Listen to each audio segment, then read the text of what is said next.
क्या बात है भाई?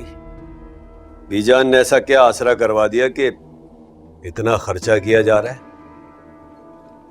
और इस शॉपिंग के पैसे कहां से आए तुम्हारे पास? तुम जितना कमअकल मुझे समझते हो ना, उतनी मैं हूं नहीं। बुरे वक्त के लिए जोड़कर रखे थे मैंने। हमसे छुपा के? सवाल तो तुम ऐसे कर रहे हो जैसे तुमने मुझसे कभी कुछ नहीं छुपाया। मैंने कभी तुमसे कुछ नहीं छुपाया, वहम है तुम्हारा।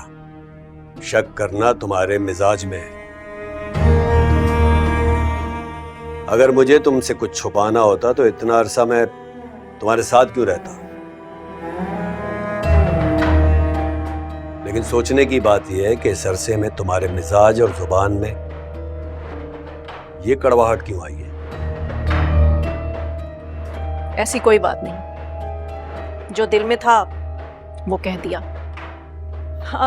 ये देखो, मैं शिफा और वहाज के लिए ये कुछ चीजें लेकर आई हूं। ये सारी शॉपिंग तुमने वहाज और शिफा के लिए की है, क्यों?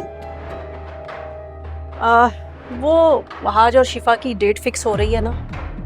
अब कहने को तो मैं वहाज की चची और शिफा की मुमानी हूँ, तो इसलिए खाली हाथ तो जाना अच्छा नहीं लगता।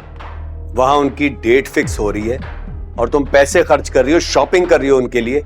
अगर उनकी डेट फिक्स हो गई, शादी हो गई, तो वरीशा का क्या होगा? अभी 2 दिन पहले तो तुम कह रही थी कि तुम वरीशा को वहाज के दिल में उतार दो। अब क्या हुआ? आराम से आराम से। तुम ही ने कहा था कि ठंडा करके खाओ। हाँ, मैंने कहा था कि ठंडा करके खाओ, लेकिन इतना ठंडा करके मत खाओ कि खाने का जायका ही खराब हो जाए। कल उन दोनों की डेट फिक्स हो रही है, 2 हफ्ते बाद शादी हो जाएगी, तो हम क्या करेंगे?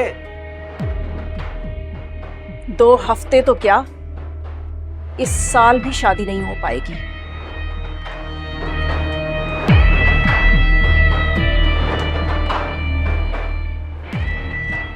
बस तुम मुझ पे भरोसा रखो।